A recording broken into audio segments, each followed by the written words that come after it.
Normal and abnormal personality development.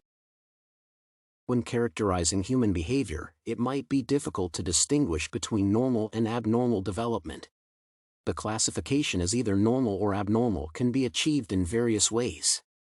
These comprise the use of data, conventional wisdom, a person's emotions, and even physical harm. Using personality theories to examine typical and abnormal development is one approach. Here, various theories are employed to categorize multiple aspects of human development as either normal or abnormal. 3 different views of personality will be used to distinguish between normal and abnormal growth in this instance. Both normal and pathological development are covered by the psychoanalytic theory of personality. According to this view, inner forces control one's actions. The hypothesis holds that this is because the mind is divided into 2 sections.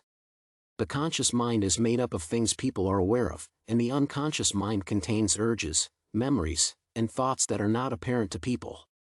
These cognitive domains regulate how people become psychologically conscious and active. Sometimes odd behavior may be a result of unconscious mental activity. The conscious or unconscious portions of the mind can affect normal and pathological growth. The method employed to reveal the unconscious functions of the brain is called psychoanalysis. This procedure conveys the unconscious mind's contents to the conscious mind.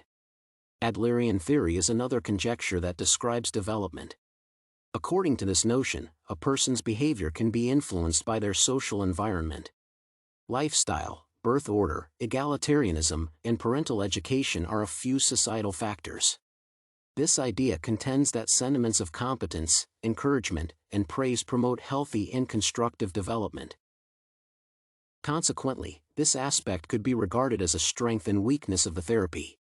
The ease of influence during development suggests a chance for the difficulty in adjusting within the society. In part, it is attributable to cultural elements of the environment that shape one's character.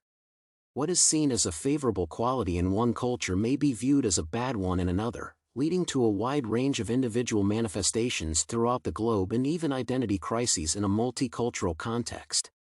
People should be considered as a whole, but their mind is complex. Famous psychologist Jung created the analytical theory, which proposes a conscious and unconscious component to the human mind. Sublayers are further separated within the unconscious. Among these is the individual unconscious, which keeps a person's memories and experiences that the conscious part cannot access. This hypothesis could be considered as a challenge for further research and raise the difficulty for human understanding of the subconscious. Moreover, the collective unconscious is the second layer. This layer contains inherited ancestry-based developmental predispositions. These are in charge of shared ancestry individuals' actions. The creator of this idea describes human behavior using archetypes. One of these is the persona archetype, or the characteristics of who one is willing to display to others. The shadow archetype is another aspect of oneself that one tries to conceal from others. However, the existence of the shadow archetype may point to the personality disgruntling of humans, which may be unreasonable or challenging to overcome via therapy. The analytic hypothesis states that all these factors contribute to average growth when they are in good working order. Atypical development occurs when one or more of these archetypes is dysfunctional.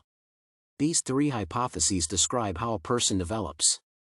The nature of this development can be either standard or aberrant, depending on the specifics of each theory.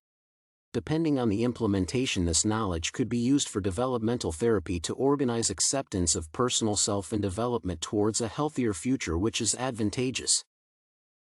In conclusion, despite the varying approaches to normal and abnormal personality development, various questions remain unanswered, as some people, despite being put in a loving environment, display cold and harsh qualities.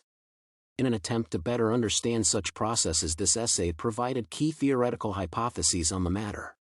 It was identified that the approach is intriguing in terms of practical application and requires a high level of understanding, which could be a weakness for the therapy.